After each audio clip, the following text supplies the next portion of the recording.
Ang buntag mga kamans. Nag-cleaning, nagkuan mga kamans, nagsulda mi og grip.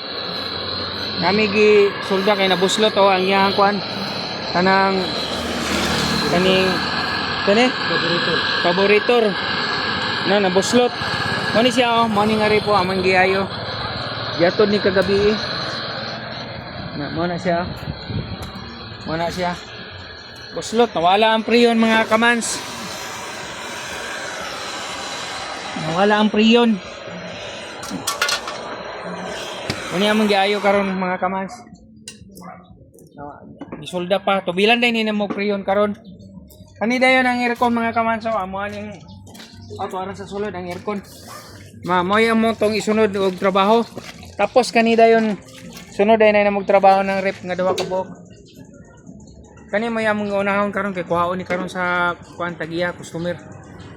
Muna mga kamans, so namoy mga problema nga mga buslot nga mga rep mga kamans. Dani lang nimo dala. Dari sa Subungkogon. Nami dire. Dire ra mo trabaho na may shop ra mo dire. Tapad na mo karwas. Tapad katong kang karwas, kani ko dayon dire sa unahan karwas. Mo ni mga kamans. Thank you mga kamans sa tanaw sa video. Salamat kayo mga kamans. Thank you Amping mo.